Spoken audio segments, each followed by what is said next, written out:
Can you imagine if a presidential candidate came out and said, you know, Israel is sending criminals and rapists here, the Jews, right? But I suppose there's some good Jews too. You'd say, oh my God, that's terrible, and you'd be right.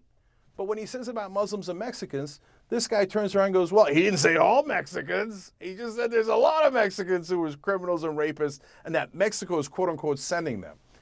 Don't you get that that's how he's trying to drive fear and hatred towards one particular group? So, and your big excuse is he didn't say all of them. Wow. And then fascists, literal Nazis, march in the streets in Charlottesville, and he says there are good people on both sides. This is not subtle. Okay, you want to brag that he didn't say all the Nazis are good people? Congratulations. He just said some of the Nazis are good people. You must be so proud. Washington Journal continues. Cenk Uygur joins us now from Los Angeles. C-SPAN viewers know him as host and creator of the progressive political program, The Young Turks. Cenk Uygur, thanks for getting up so early for us this morning in L.A. First, your reaction to a very busy news day yesterday. Now it's game on. We've got significant issues here. Paul Manafort's trial, of course, did not have to do with Donald Trump. But if Paul Manafort has information on Donald Trump, well, it looks like he might be serving the rest of his life in prison. This would be the time to give it up. But maybe he doesn't have any info, so we'll find out. Michael Cohen, on the other hand, we know for certain does have information on Donald Trump and has implicated him now in a federal crime, or perhaps a high crime and misdemeanor. So the president's in a world of trouble. If you or I were implicated in a federal crime like that, we'd probably already be arrested. What would be your recommendation to Democrats on Capitol Hill talking about this today? My recommendation, first of all, is win more seats. Impeachment begins in the House. You need a majority of the Judiciary Committee, and you need a majority of the House, let alone what you need in the Senate. But in terms of how to talk about it today, just look, Democrats are always looking to over-strategize and usually find a way to snatch defeat from the jaws of victory. Just talk about what it is. The guy committed campaign finance violations to pay off his mistress. If it was Obama that had done this, guaranteed that the Republicans would have started impeachment proceedings yesterday. So don't over-strategize. Just stick with the truth. The guy committed a crime. Let's go. Up and at him. Let's do something about it. Is impeachment a talking point today? Is it something that Democrats on the campaign trail should be talking more about today? So everybody's in a different camp on impeachment when you come to the left. And it's mixed. It doesn't fall on the lines of progressives versus establishment, which is usually the split in the Democratic Party. In this case, there's people on both sides. But if you had asked me yesterday morning at this time, I would have been in the camp of, nah, you don't have it yet. You have to wait for Mueller to say if he committed a crime or not. Without doing that, it's premature, and it doesn't really help your cause. Now, put aside the politics, that's just the reality of the current situation. But today, somebody went into federal court, pleaded guilty to a federal crime, and said my co-conspirator was Donald Trump. Okay, well, then now the facts have changed, so I suppose impeachment is now on the table. And my fear is that the Nancy Pelosi types will say, well, I don't know how that plays in Nebraska. I'm going to do some political calculations, and maybe I'll get to it later. Just do what's right. It's not that difficult. What changes if the president moves to pardon one or perhaps both of these men? Look, how much evidence do the American people need that the guy is guilty? I mean, first of all, nonstop, maniacal tweets of it's collusion, it's a witch hunt. I mean, the guy's literally off his rocker. He's mentally unbalanced. It's so obvious. We're going around pretending that the emperor has clothes on. He's absolutely unhinged. And why is he reacting in such a crazy, over-the-top way? Because he did it. Why is he going around pardoning people like Sheriff Joe Arpaio to set a standard for, hey, don't worry, everybody, remember, Scooter Libby for no reason? It was obviously a message to say, hey, the people that have information on my criminal actions, don't worry, I can pardon you. So now we're at a point where he would have to pardon people that he were literally his co-conspirators. If he does that, of course he should be impeached. It's not even close as a question. The only reason we're even having this conversation is because Donald Trump has moved the spectrum of sanity in this country. Any other president, of course, would be talking about impeachment. But since Donald Trump is so insane and he's moved the Overton window on sanity, we're having a discussion about whether we should discuss impeachment if he pardons his co-conspirators. Cenk Uygur is with us this morning. You can join the conversation on phone lines for Republicans, Democrats, and Independents. Republicans, it's 202-748-8001. Democrats, 202-748-8000. Independents, 202-748-8002. C-SPAN viewers know Cenk Uygur as the host of the Young Turks. He'll be with us until about 9 o'clock this morning. As folks are calling in, Cenk Uygur, how confident are you about a blue wave come November? Very confident. And my confidence is born of facts. So I know that a lot of people love to say that polls are wrong or don't matter. And from time to time they are. It depends on who they're polling. So for independent leaning candidates, right or wrong, like Donald Trump, Bernie Sanders, some of the polling will be off because they're polling quote-unquote likely voters, and those candidates bring in unlikely voters. But overall, the polling is fairly accurate. And if the polling is accurate in this case, and we've seen that it is in special elections, so we've already road tested it, it shows that Democrats are making up about 12, 13-point leads on the Republicans. That is gigantic. So that means that there will be a wave at a minimum and potentially a tsunami. Tim's up first this morning with Cenk Uygur from Lakeview, Arkansas. Line for Independence. Tim, go ahead. Yeah, good morning. Thanks, C-SPAN. This guy's totally wrong. I'm sorry. Paying hush money is not a crime. If that was the case, all the senators who have this sex abuse slush fund to pay off for their misdeeds would all be in jail already. Just because Michael Cohen and Lanny Davis said it was a crime, it's not a crime. It was a plea deal. It wasn't adjudicated in court. This guy's totally wrong. Cenk Uygur. Yeah, the only problem you have is that the facts are not on your side. So I know that you get brainwashed by just Trump saying something. So he says absurd things like collusion's not a crime. Yeah, but conspiracy is. You're just using a different word. In this case, you're saying hush money is not a crime. That's true. So hold on. It's true. But if you pay hush money during an election and it's over the legally allowed contribution, which is what Michael Cohen did. Michael Cohen, technically, legally, is only allowed to give $2,700 to Donald Trump's campaign. In essence, he's giving $150,000 when he does one of those hush payments. That is illegal. It's not the hush money problem that's the problem.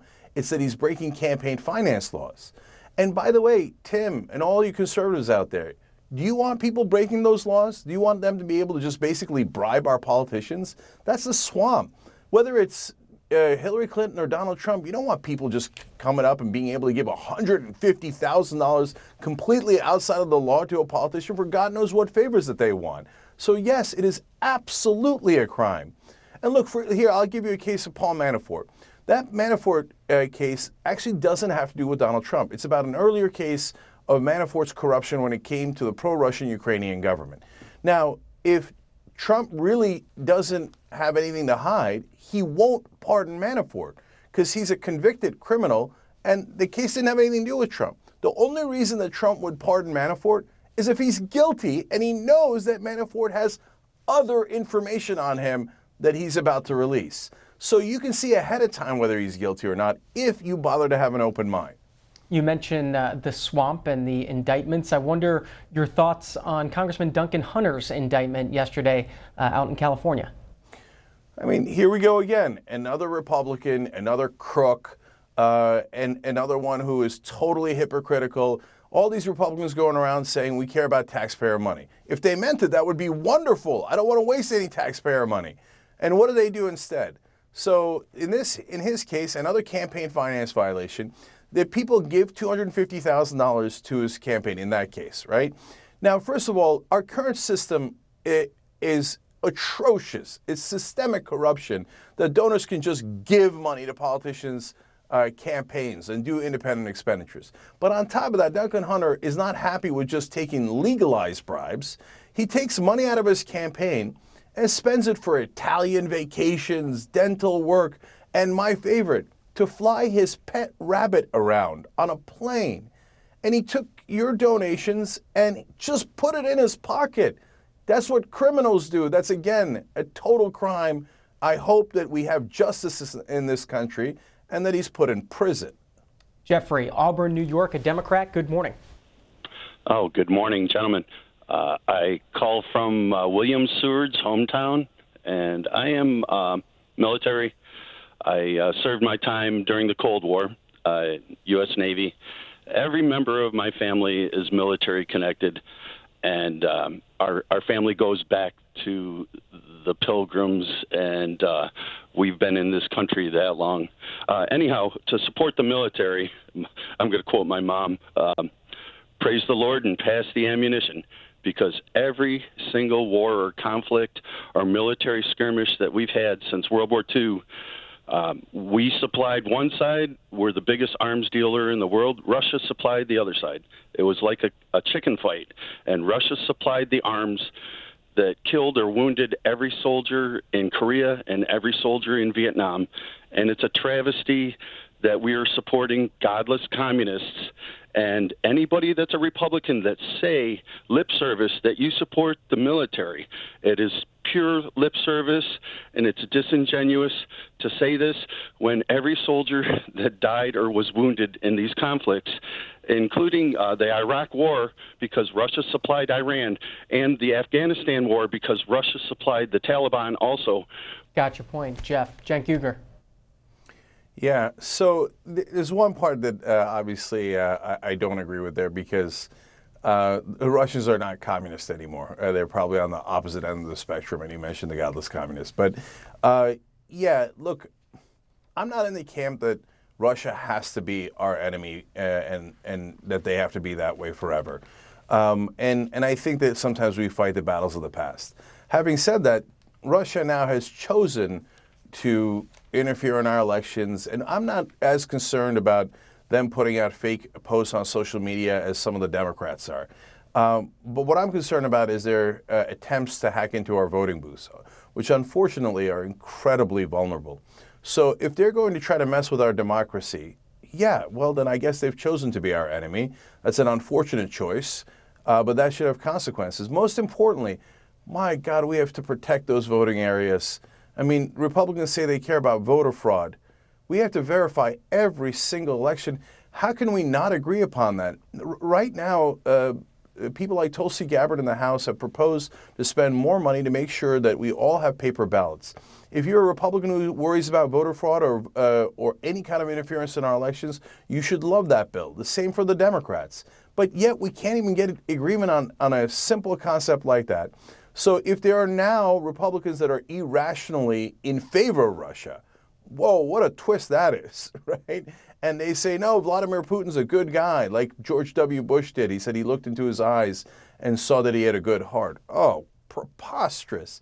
If you're in that camp, you just got to ask yourself why you're in that camp. You shouldn't have an irrational hatred or an irrational love of Russia. You should just judge them on their actions. And recently, their actions vis-a-vis America have not been good. As you know, the Senate is in this week, and along with judicial nominations, one of the things that's happening up there is nominee Brett Kavanaugh meeting with various members of the Senate ahead of his Supreme Court confirmation process. Here's a story from today's Washington Times about his meeting with Chuck Schumer yesterday, also meetings with several other Democrats and a key Republican in his confirmation process. That's Susan Collins of Maine. I know one of your concerns about Brett Kavanaugh's nomination has been the future of Roe v. Wade. I want to play you what Susan Collins had to say about her meeting with Brett Kavanaugh, because she also had concerns about the future of Roe v. Wade. You said that you said you've had some concerns after looking through his record. What are those concerns, right, and did you talk about them? We definitely talked about them. I talked to him at length about his decision in the Garza case, which is the only case dealing with abortion in which he has rendered a decision. We talked about whether he considered Roe to be settled law. He said that he agreed with what Justice Roberts said said at his nomination hearing, in which he said that it was settled law. We had a very good, thorough discussion about that issue and many others that matters. Cenk Uygur, do those comments make you any more comfortable with this nominee? Of course not. Look, the reason people like Young Turks is because we say things that apparently you're not allowed to say in Washington that are obviously true. So guess what? People lie in their confirmation hearings. Not prevaricate, not dance around the truth. They lie. Ryan Zinke, the Interior Secretary, said, "I will not give away a square inch of public land." And then they gave away huge parts of our monuments, and then we just caught them last week trying to sell off 1,600 acres in Utah. So they lie all the time. Ben Carson said that he wouldn't do the things that he's doing at HUD. All the Supreme Court justices pretend that they have no political opinions. Preposterous. And they pretend that their political opinions don't affect their decisions. Yet somehow when they wind up on the Supreme Court, all the liberals vote in the liberal direction, all the conservatives vote in the conservative direction, and not even judicially, but on political issues. Bush v. Gore, the Republicans and conservatives claim that they care about states' rights. They destroyed states' rights in Bush v. Gore. Why? Because they wanted to elect a Republican president, and they're total liars. So Kavanaugh comes in and says, oh, yeah, those decisions I made where I questioned Roe v. Wade. No, I agree with Roberts' lies during his confirmation hearings about how we call balls and strikes, and then I won't question it as settled law. I don't believe him. It's Pretty Little Lies that he tells Susan Collins, so Susan Collins can say, check, oh, I asked him, and he said that he was okay with Roe versus Wade. And now, dutifully, as a Republican, I will vote for him. Should Chuck Schumer, should Kamala Harris, should Patrick Leahy, Claire McCaskill, all who met with Brett Kavanaugh yesterday, do you think they should have met with him yesterday? No, I don't mind with people meeting with anybody. I don't mind Trump meeting with Kim Jong-un. So, yeah, of course you can meet with Kavanaugh. That doesn't mean that you should vote for him. By the way, there's a Democrat right now in the Senate that already voted for Kavanaugh in an earlier confirmation proceeding for the Circuit Court. That's Tom Carper of Delaware. He should be embarrassed by that vote. It's a terrible vote. Kavanaugh is one of the most right-wing judges in the whole country. Tom Carper's got a primary coming up in Delaware. People should vote him out. Nina's up next, waiting in Florida, line for Republicans. Nina, good morning. Good morning. How are you? Doing well. You're on with Cenk Uygur. I just had a question about Paul Manafort. He's been doing this shady stuff and tax fraud and all for years and years and years. Why has it taken this long and waited under this president before they started delving into all his misbehavings and tax evasion? Nina, do you think it's more about the president that he works for than his own misdeeds? Well, it's not so much be taken up for the president, but they've known about this for years, and it's just kind of hypocritical. They waited till this president got in before they started getting at him. Cenk Uygur. Yeah, so that's not a partisan issue because Manafort's a lifelong Republican and he worked for 5 different Republican presidents. So I suppose they could have gotten him under Reagan, et cetera. But if he really is a lifelong criminal, but the specific charges here are related to what he has done recently in backing the former president of Ukraine. So he didn't do that in the Reagan era. He did that recently. Now, I actually am bothered by this as well as the caller, maybe for different reasons, I'm not sure, because I feel like there's a lot of people in Washington that do this kind of shady lobbying all the time. And certainly plenty of rich and powerful people in this country that hide their money abroad and cheat on taxes all the time. And they don't get caught. Now, Manafort happened to get caught up in this investigation. And the fact that they caught him is great. He is a criminal. When he cheats on his taxes and hides $30 million of ill-begotten gains, well, that costs the rest of us taxpayers. We have to pay the taxes he's not paying. So I'm glad they got him. But I wish that they would do these investigations more regularly to show the nonstop corruption in Washington. Cheverly, Maryland's next. Helen, Democrat. Good morning. Good morning. Thank you for taking my call. I'm calling to say that when I look at Paul Manafort, I looked at him as he was being brought into the administration. And what I saw at that time, his background, and wondered why was he being brought into the United States after help overturning the Ukraine. There are others on that in the administration who are part of this whole gang that is going on. I hear you say about the blue wave. We're in crisis right now. Blue wave would take place in November. And where I'm looking at and what I know, we don't have that much time. I am trying to figure out who is the base for the president. I see some of the same people at all rallies, wherever they are. I see people in the crowd that is African American.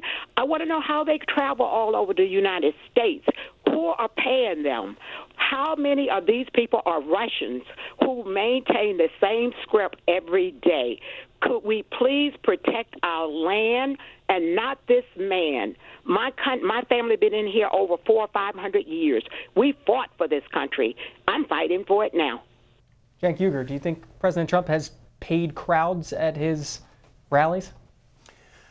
Well, we know that in the past he has. I doubt he's doing it now, but it's a little bit more complicated than that. So in his announcement speech that he was running for president, we found out later that he had paid $50 per head for people to show up and pretend to be his fans. Those were paid actors, which is hilarious. But later, the crowds were absolutely real, and they're real now. But with a notable exception of a couple of people. Look, the right wing has an ecosystem that is funded by billionaires who want tax cuts. And so they do pay some people to fly around the country. I don't know if it's to attend Trump rallies, it might be, but they certainly find certain people, and they usually like to pick some ethnicities. Let me just keep it real. I think what the caller is referring to is they like to find some African Americans and bring them to all the rallies, and so they can go, oh, what do you mean? I've got African American friends. I think he once said, I have a African American friend, as in one. Congratulations, Donald Trump.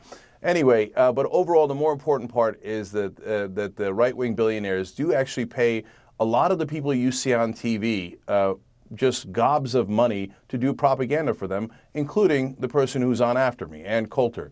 She gets paid nonstop by right-wingers to spread their hatred and their fear, and largely for her profit and their profit when they get deregulation and tax cuts. Is there a question you'd have for her if you were able to stick around for that interview? Well, I debated Ann for a whole hour at Politicon once, and I got my answer. She basically said at the beginning that it's a put-on. It's all an act she does, and it's kind of a gross, disgusting act where she plays into the fear and hatred of Americans for money. So I hope she's proud.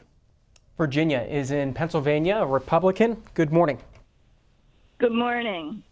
I think Mueller is putting the horse before the cart. What the American people really want is Hillary Clinton, Schumer, Obama, and all the other corrupt, rotten thieves taken care of first. And as far as lying goes, nobody lies like a Democrat. And Cenk Uygur, anything you want to respond to? Sure, of course I do. I based on what? Okay. I mean, it's amazing the power of propaganda in this country. So, look, let me keep it real with all you guys. If you had said, hey, I'm worried about Hillary Clinton's systemic corruption because of all the money that she's taken from donors, guess who would have agreed with you? Me. In fact, I made that case over and over during the primaries because it's true. So she went and took $225,000 per speech from Goldman Sachs, and that was personal money, put it in her pocket. She did it 3 times. I can go on and on. If you're concerned about that systemic, institutional corruption, you are right. But she didn't violate any of those laws.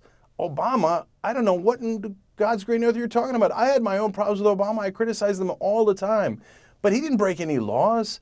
So you've just been fed that propaganda into your head, and you just blurted out, oh, they should go after Hillary Clinton and Obama and Schumer. I got no love for Schumer at all. I think he's a corporatist. He's the kind of establishment Democrat I fight against every single day. But what crime did he commit? You're just pulling stuff out of your you-know-what. Do you think Bernie Sanders will run for president again? I don't have any more information than you do, but it sure looks like it. And he is the candidate who you would support if he did run? Look, I'm not about personalities. I'm about change. I think this system is fundamentally corrupt. I think money corrupts it. The fact that we allow legalized bribery in this country is insanity, called campaign contributions, dark money, independent expenditures. So Bernie Sanders fights to go against those things. If he continues to fight against those things, hell yeah, I'll be on his side. But there's also other wonderful people like Elizabeth Warren, who yesterday put together maybe the best piece of legislation I've seen in the last 20 years that's against corruption.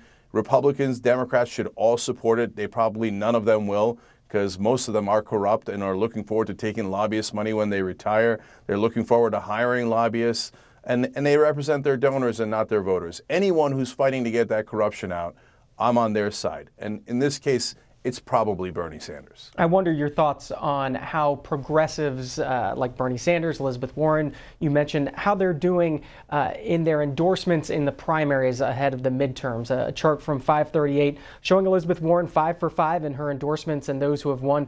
Bernie Sanders, though, 5 for 9 in his endorsements. Our Revolution, 27 for 85 in their endorsements, compared to people like Joe Biden, 10 for 10 in his endorsements. The Democratic Party committees clocking in at 37 and 39 in their endorsements. Viewers can see this chart at 538, tracking endorsement records. Does that mean anything? Yes and no. So the no part's easy. Overall, the whole thing is misleading. And 538 does good work. It's just that this is a generally useless chart. Why? Let me explain. Because Joe Biden comes in and endorses people who have the most amount of money in the race, that are totally establishment Democrats and are about to win. Ooh, he went 10 for 10. Who cares? It's not interesting. He's not taking any chances, and he's only supporting people that already have everyone else behind him. And I like Joe Biden, but that's the reality of what he's doing. Whereas Bernie Sanders is taking some chances on people like Brent Welder in Kansas' 3rd District. He didn't win, but he was a wonderful progressive who wanted to get money out of politics and wanted to fight for the American people. I don't mind taking that chance and losing, as long as you're actually fighting for the American people. So that's why the chart is misleading completely. But on the other hand, the one thing that it does tell you that is buried in those numbers is the people who are actually willing to put their necks on the line to try to get real change. So Our Revolution and Justice Democrats don't have a quote-unquote great winning record according to that chart. It's actually a little incorrect. Justice Democrats have won 23 primaries. But that's because we took a chance on people like Alexandria Ocasio-Cortez that people thought had no chance. It turns out they were wrong and we were right. She did have a chance. Who are the Justice Democrats, for viewers who don't know? Justice Democrats is the progressive, uncorrupted wing of the Democratic Party. They take no corporate PAC money, so they represent you and not their donors. And yes, they're very progressive. Medicare for all, which would actually give health care to all Americans. Medicare polls at 77%. There's no reason why it should be only for senior citizens. It should be for the whole country. And fight for higher wages, for economic dignity, all the things that American people actually want deeply, but are fought against by the establishment Democrats and Republicans. And you helped found that group? Yes, I did. You're no longer part of that group, correct? No, technically I'm not, but I support them 100%. And why not? Why am I not part of that group? We had a little bit of a disagreement on an old issue, but that is water under the bridge. We're totally past it. And look, there's a lot of distractions that the right wing puts out there.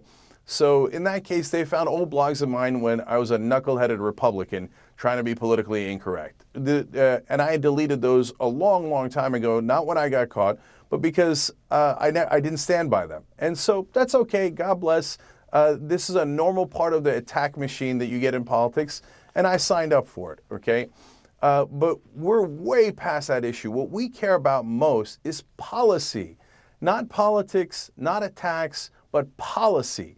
What are we going to do for the American people? Are we going to get them higher wages? Are we going to get them health care? Are we going to get their kids an opportunity to get a college education so they can live the American dream? Anyone who's trying to distract you from that, you should understand their purpose. Cenk Uygur with us for about the next 25 minutes this morning on the Washington Journal, taking your calls and your questions. Elise, thanks for waiting out in California. Democrat, go ahead. Yes, thank you. I love the Young Turks. You guys have been spreading the truth for a long time, so thank you very much. Recently, I've heard on the news, all the news, that they're finding that the voting machines are being tampered with. And my suggestion to the American people, and I post it on Facebook every single day, to vote by mail.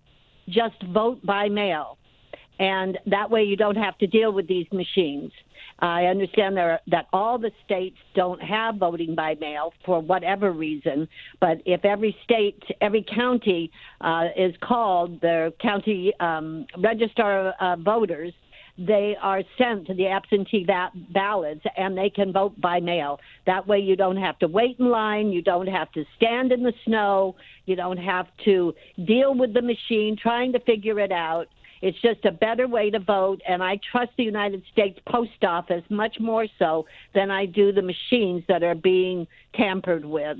Elise, thanks for the call from California. Cenk Uygur on election security.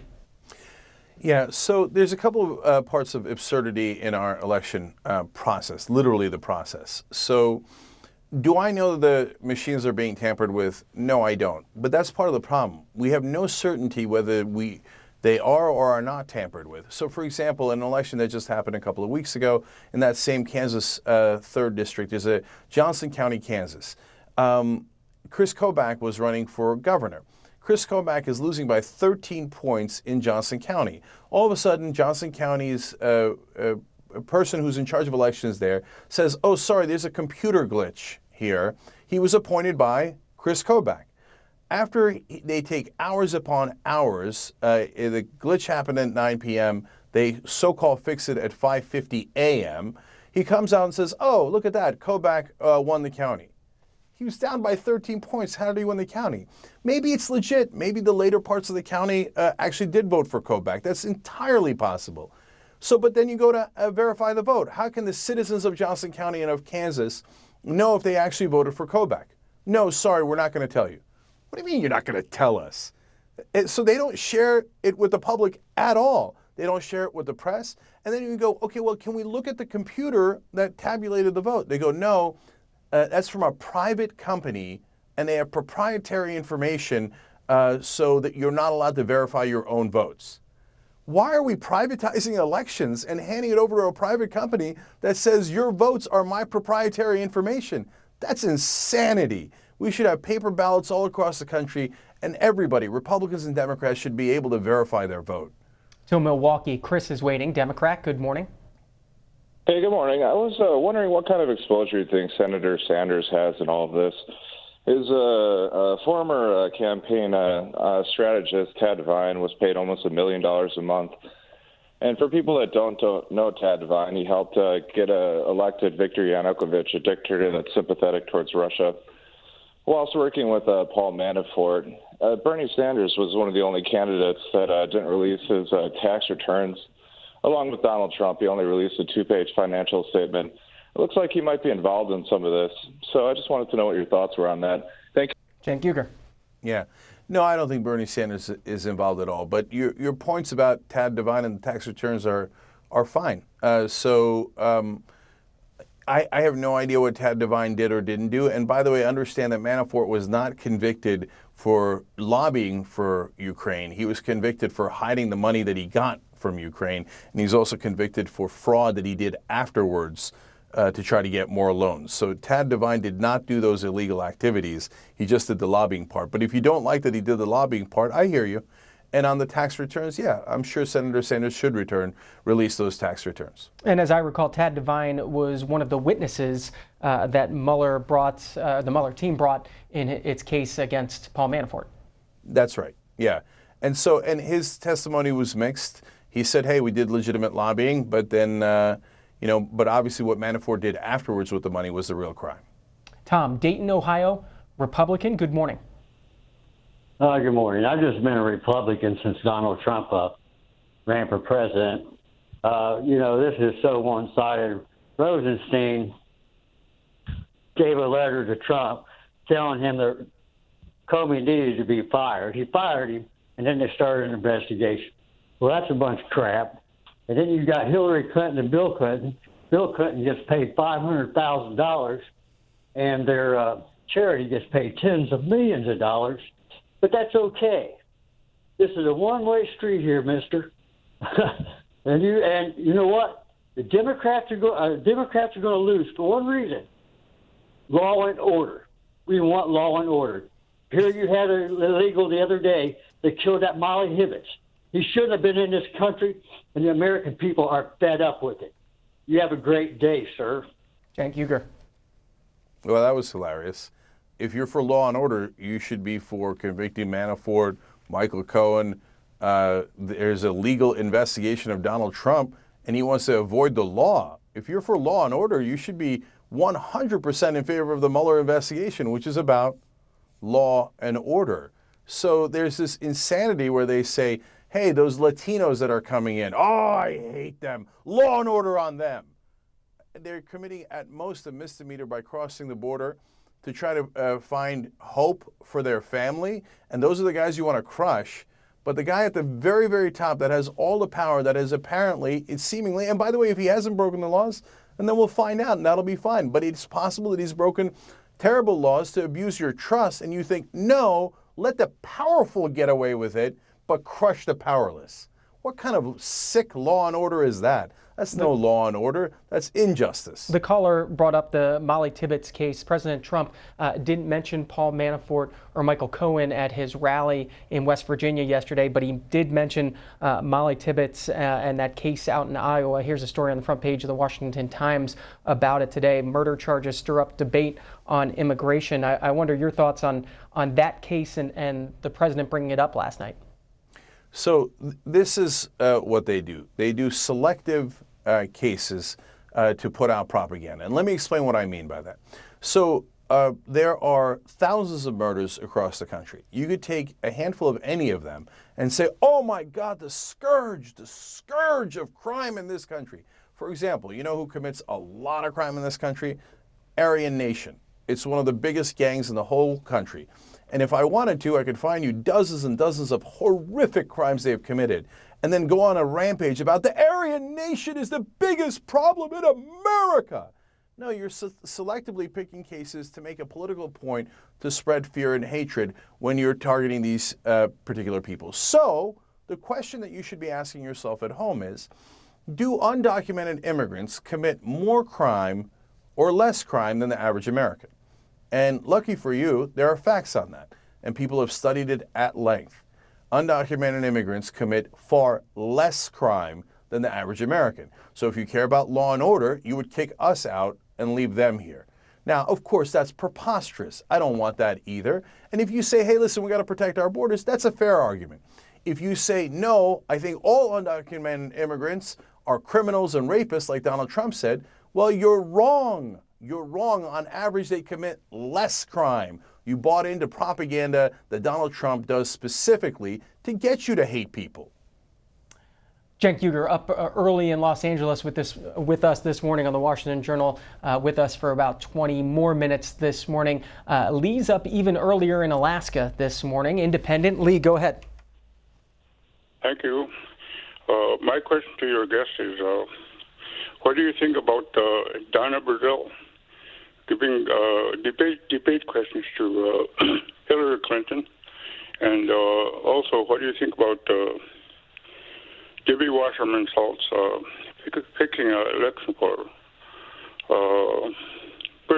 not Bernie Sanders, but Hillary Clinton against Bernie Sanders? Cenk Uygur. So the Young Turks was the first to break the Donna Brazile story. And we said, according to the papers that were leaked, that she gave answers to questions to Hillary Clinton that were going to come up in the debates. At first, she denied it. Then she finally acknowledged it. And then she turned all the way back around and said, yeah, no, it was rigged. The DNC got paid by the Clintons, and they were favoring Hillary Clinton. That's what we were saying during the primaries. It was super obvious. We were right. And by the way, most of the establishment media who poo-pooed that idea because they love Hillary Clinton, you were wrong. So I don't remember a lot of apologies about that. So if you're concerned about Hillary Clinton affecting elections in that way, you're right to be concerned. By the way, let's note for the record, and as you can tell, I'm no fan of her or her supporters within the political establishment, but what they did was not illegal. Unfortunately. Okay, but they did definitely favor the Clinton camp over Bernie Sanders during the primaries. Let's also note that the establishment Democrats have now completely changed their story. In 2016, when Hillary Clinton was leading, they said, oh, we shouldn't have primaries. Oh, the primaries are hurtful to the process. Let's have less debates, not more debates. Let's just wrap this thing up. Now that Bernie Sanders is the most popular politician in the country, all of a sudden the Democratic establishment says, oh my God, we got to have really big primaries. Primaries are wonderful. We should have as many candidates as possible. Wait, what happened to clearing the field? I thought you were in favor of clearing the field. Oh, when Bernie Sanders is leading, all of a sudden you're not in favor of clearing the field. So I'm used to the establishment's lies and prevarications. Franklin, North Carolina is next. Nancy, Democrat, go ahead. Hi, sir. Thank you for taking my call. A quick comment and a quick question. First off, I've always been a Democrat. I'm 68, and since I could vote at 21 years of age back in them days, we have lost several elections to Republicans, but back then we had true statesmen. We could work across the aisle. We worked with them. It's the only reason Democrats are in a fury right now. It's because who we lost to. It's this POTUS. Any other Republican we could have dealt with, but it's him we object to. Now, my quick question, God forbid this POTUS should decide to pardon Manafort or Cohen and or both, Nixonian move. Can Congress or the Senate block his pardons while this Mueller investigation is still going on? Because there's going to be ties to it down the road, as they said during the Bush administration, connect the dots. And thank you for your comment about illegal murder versus the white guy that just murdered his wife in Colorado and his two daughters. But POTUS never brought that up, nor will Fox. Nancy, got your point. Cenk Uygur, on the constitutional authority to pardon. No, unfortunately, Congress can't do anything about it. So he pardons them, But there could be consequences for those actions. The natural consequences for pardoning your co-conspirators is impeachment. So will the Republicans vote for impeachment? Very, very unlikely. They're not patriots. They don't really care about this country. It's a misnomer when people on television talk about the honorable gentleman from Connecticut, the honorable gentleman from Kentucky. They're not honorable. All they care about is their donor money. So they're going to go ask their donors, should I impeach him or should I not? Probably their donors right now, sitting fat with the tax cuts that they got, will say, nah, he helped my bottom line. Keep him in office. So the Republicans will not care about what the law is. And I would be shocked if they voted for impeachment, even if it was plain as can be. Before we leave pardoning, do you think President Trump could pardon himself? I mean, really, if you're a MAGA guy, you're a Republican who claims that you're for law and order, and you have a president who pardons himself, are you still going to stay with him? And the answer is likely yes, because there isn't anything. He was right. He could shoot a guy on Fifth Avenue, and you'd still say, oh, he had it coming, and I'm sure he was just protecting himself and the people around him. You'd make any excuse for him. A president pardoning himself is preposterous. He should, of course, immediately be impeached. Immediately. It's not even remote. The fact that he's even discussing pardoning himself, one, tells you he's obviously guilty. Why are we having a conversation about pardoning yourself if you didn't do it? And then second of all, if he actually follows through on it, how stupid do you have to be to think that he didn't commit the crime? To John in Nazareth, Pennsylvania, Republican. Good morning. Good morning. Thank you for taking my call. My call is it's an honor to speak to the caller. My friend, he works for TYT World in the country of Turkey. Now he works for the Turkish government. My question to you is, regarding the situation with Turkey and the sanctions, where do you think the future is for President Trump in the election of 2020? Knowingly, I grew up in Wingap, where I live by Fethullah Gulen. He is a Turkish clergyman that is wanted by the Turkish government. And why are we protecting a terrorist in the United States, knowingly that we should send him back because he's taken over our Christian churches, our universities, and President Trump, I thought, was going to do something about it, and nothing's being done. What do you think the future is with Turkey and the United States? Yeah. Look, I don't want to wade too much into Turkish politics. It's not my expertise. I just know that there aren't a lot of winners there. The U.S. putting tariffs on Turkey makes no sense. On the other hand, we put tariffs on Canada. That doesn't make any sense either. It's Donald Trump being his usual madman. On the other hand, Erdogan's response, the leader of Turkey, is not a positive one either. On the other hand, the guy he's opposed to, Fethullah Gulen, who lives in Pennsylvania, he's fundamentalist. It is a good question as to why the American government is protecting him. You'd have to ask the American government. Mark, here in D.C., independent. You're up next. Go ahead. Hi. Firstly, I'd just like to, much respect to Cenk Uygur. I'm a Georgetown law grad, Columbia law graduate that has done what he's done for this country. I believe he's a piece of national history. So my first question, I'll be quick. I didn't vote for Hillary Clinton. I couldn't vote at all because of the Violent Crime Control and Law Enforcement Act of 1994 and many African Americans that have been in prison for various offenses in a very, I'd say, one-sided manner. So I did not vote for Hillary Clinton. My question for Cenk is, do you feel the Democratic Party is achieving a coherent voice, establishment and progressives together, sufficient enough to combat the gullible faux Christian right this year and in 2020, whether it's against Trump or Pence? And then I had a second question regarding biometric crypto voting applications, possibly to solve some of this, voter tampering that's going on in many of the southern states. Cenk Uygur. Okay. I'm happy to say that that there are certain things that I have no expertise in. If you thought I didn't know enough about Turkish politics, wait till you get a load of how little I know about biometric crypto voting. So sorry, I don't know about that. Thank you for your incredibly nice comments about me. So I'll address the part that I do know about democratic unity. Look, I have an opinion that I think should be non-controversial, although it is for the two different camps within the Democratic Party. I think that primaries are fantastic. I believe that when Bernie Sanders was trailing in 2016. I believe that when he's leading in 2020. I don't change my principles based on the situation. I think that primaries make the party better, and it's a great opportunity to elect uncorrupted progressives. So please, if you're out there, even if you're a Republican or a Democrat, it doesn't matter. Go vote in your primaries so you get the leaders that you could actually believe in. Once you're past the primary, then vote for whoever you think is better or even not worse. Okay, so people say the lesser of two evils is still evil.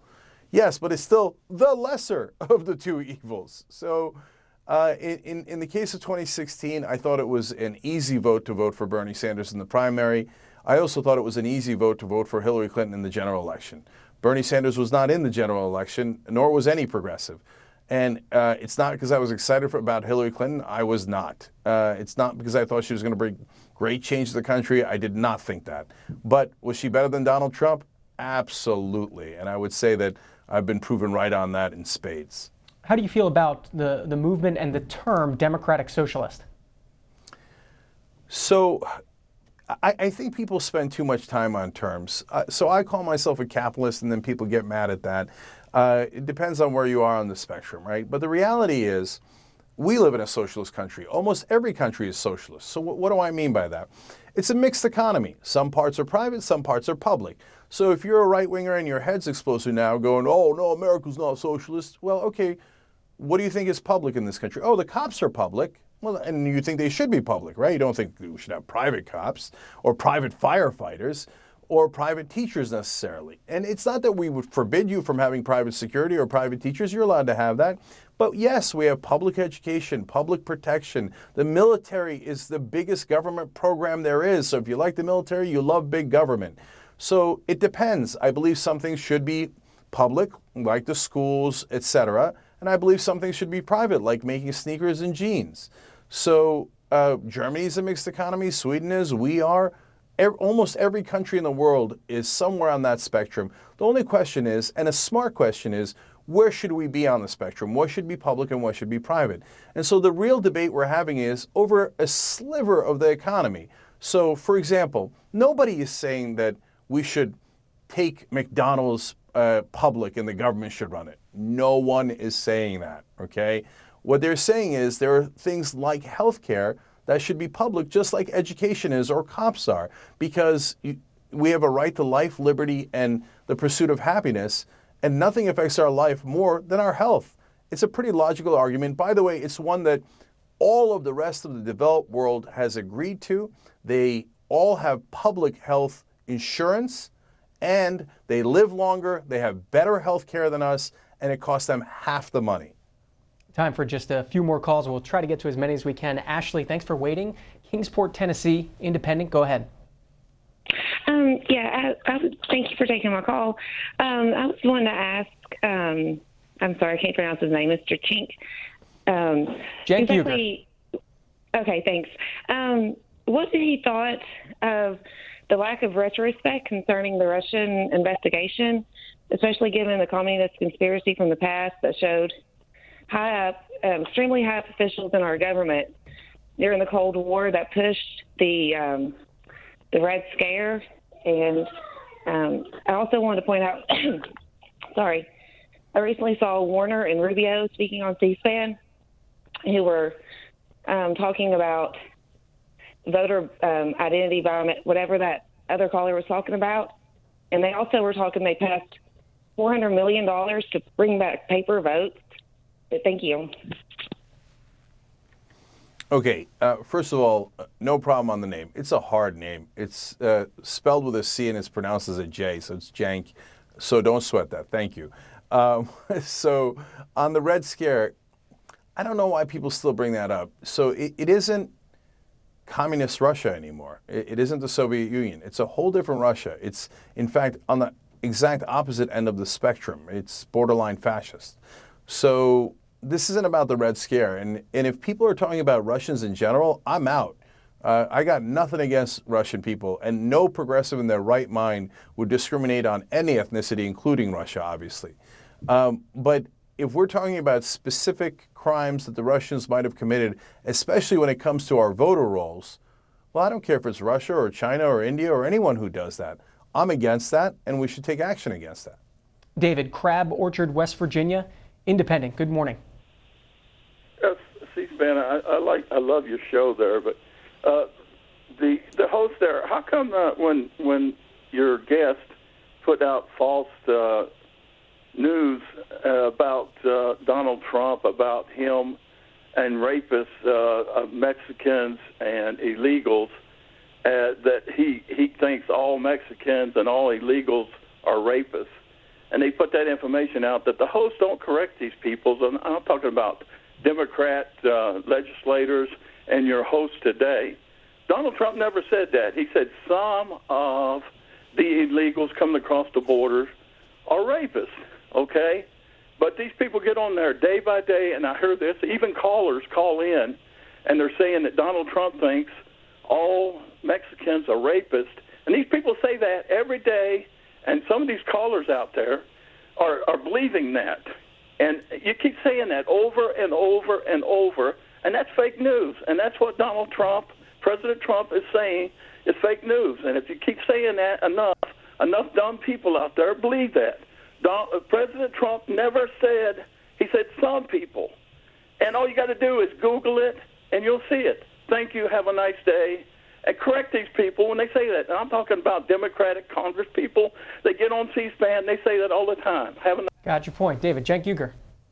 Okay, so Donald Trump came out in his first speech ever when announcing his presidency, and has said it consistently throughout in all these years. He said, Mexico is sending criminals and rapists. And then he added, and I suppose there's some good people, right? Now, think about if you take out Mexican and put in any other ethnicity in there and how horrible it sounds.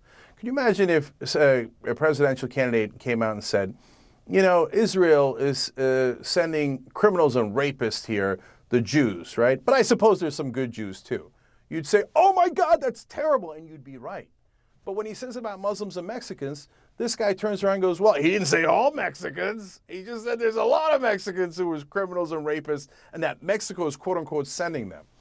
Don't you get that that's how he's trying to drive fear and hatred towards one particular group? So, and your big excuse is he didn't say all of them. Wow. And then fascists, literal Nazis, march in the streets in Charlottesville. and he says there are good people on both sides. This is not subtle. Okay, you want to brag that he didn't say all the Nazis are good people? Congratulations. He just said some of the Nazis are good people. You must be so proud. Lawrence, Kansas. Don, Democrat. Good morning. Good morning. I've got a question for Mr. Unger. I heard you talk about primaries, but one of the things, and I suppose you're against superdelegates too regarding the Democratic nominating process, but my big deal is with caucuses, because caucuses, I stood in a gymnasium for 4 hours to participate in a caucus. And so only the younger, more avid enthusiasts were out there, and they were predominantly Bernie people, okay? So if you want to have a fair primary process, why don't we just have all primaries and no caucuses? Because you only have the most, I almost call them fanatics, but the most enthusiastic supporters that attend the caucuses, and about 80 to 90% don't want to bother with standing in a gymnasium for 4 hours to be counted. Thank you. So all legitimate points, and there's a good debate about caucuses. So first of all, you're right, 100% against superdelegates. I don't know why they would have more of a vote than the average Democrat. I think it's outrageous. It gives power to the elite, and the Democratic Party should be embarrassed that they have a system like that, especially when the Republicans don't. In terms of the caucuses, there's upsides and downsides to them. But look, even in what you're mentioning, people were really enthusiastic to vote for Bernie Sanders, so that's why he won the caucuses. Well, it turns out that was a good indication of what might happen in the general election. Nobody was excited to vote for Hillary, and turns out they didn't. Not enough of them, certainly, and she lost the Electoral College. Whereas they might have been excited to vote for Bernie Sanders, and more people would have showed up and probably would have won. He was up by 12 points against Donald Trump on Election Day. I get that they would have run a campaign against him, so he might not have won by 12, but he certainly would have had a better chance than Hillary Clinton, who wound up losing. So on the other hand, the caucuses do exclude some people. So it's not an illegitimate point. It's a super fair debate to have within the Democratic Party. Last call, Jim in Washington, D.C., Republican. Go ahead. Oh, good morning. Yeah, I just wanted to comment to the guest. First of all, I think he's wrong. And he said that the Republicans are brainwashed. Well, I think he's brainwashed. Because basically, I think that no matter what Trump does, if he solved the problem of world hunger, that the Democrats would find something wrong against it. It would be just so refreshing for the Democrats and this caller, this representative, just to say, you know what, I think he did this right. But no matter what he does, no matter what he does with Korea, no matter what he does with anything, they're going to find something wrong. And I think this whole thing is politically motivated. I think it is a witch hunt. Paul Manafort, first of all, had nothing to do with Trump. And this whole allegation of the payments to the woman that he tried to silence, that whole thing is not illegal because, first of all, he paid it out of his own funds. But the Democrats are looking for anything to bring him down, and I just don't think it's fair. I think it's very biased. Cenk Uygur. Okay, so here we go again. Man, it's so quick how immediately they take talking points out of Donald Trump's tweets and his speeches, and they just regurgitate it. Paying hush money is not illegal. Yeah, that part's true. You forgot the other part. When you pay it in regards to campaign finance laws, it is a violation. You can't just give somebody $150,000 for the benefit of their campaign. That's the illegal part, and that's what Michael Cohen did, and apparently what Donald Trump directed him to do, according to Michael Cohen. And by the way, you'd have to have a trial to determine that Donald Trump is guilty. We believe in the rule of law. But right now, it looks like in the public information that we have, it appears that he broke the law. So we'll find out if that's true or not. Now, in terms of what you're talking about, oh, they never give him any credit. That's not true. We only care about policy. So he's against the Trans-Pacific Partnership. Great. I'm against the Trans-Pacific Partnership. That's the corporations writing our laws for us. I don't agree. So I give Trump credit for that. Kim Jong-un, yes, a lot of people on cable news did some fear-mongering around that meeting, saying, oh my God, you shouldn't meet with dictators, etc. No, you don't get to make peace with your friends. They're already your friends. You make peace with your enemies. So I don't mind that he met with Kim Jong-un. I just wish he'd gotten some results. He got no results, and he came out and said, I fixed it. Now we don't have a nuclear problem in North Korea. They're still building nukes. I just wanted him to fix it, and he didn't because he's not that bright. So, look, I judge him on his actions, not based on he's Donald Trump or not. But you, on the other hand, it sounds like, no, whatever Trump does, I'm fine with it. He breaks the law. Who cares about law and order? He gets nothing out of negotiations. Who cares? Look, he said during the campaign that he was going to close the loophole on hedge funds taxes, right? Hey, I love that proposal. And I said during the campaign, I'm not sure I believe him, but if he follows through on it, I'll give him a lot of credit. And then they did that giant tax cut for the rich. And did they close that loophole for the hedge funds on Wall Street? No, they didn't. Because Donald Trump's a liar. He lied about that. That's his donors. He's not looking out for you. He's looking out for the guys who gave him money. Here's another example. He said that he was going to negotiate drug prices with the drug companies on behalf of the government to lower the drug prices. That's great. The drug prices are terrible. When he said that, I said, I hope he does that because that's a good campaign promise. You can see, I watch the Young Turks. I'm all on the record on all of those things. And what did he do when he's president? Of course he didn't negotiate drug prices because those are his top donors to the Republican Party. He went along with the corruption because he is corrupt. And right now our drug prices are still sky high. He didn't do any of those campaign promises. Cenk Uygur, our last 30 seconds, you mentioned Donald Trump's tweets. He has tweeted for the first time this morning during the course of our conversation saying about 15 minutes ago, if anyone is looking for a good lawyer, I'd strongly suggest that you don't retain the services of Michael Cohen. Any final thoughts on that tweet? Well, look, to quote Breaking Bad, Donald Trump didn't need a criminal attorney. He needed a criminal attorney. The reason you hire Michael Cohen as your fixer is if you did crimes. So now he's turning around and crying about, oh, the guy I paid to cover up my crimes isn't covering them up anymore. Boo-hoo. Cenk Uygur is the host of The Young Turks. You can find it at tytnetwork.com. On Twitter, it's at The Young Turks. Always appreciate your time. Thank you so much. Up next on the Washington Journal.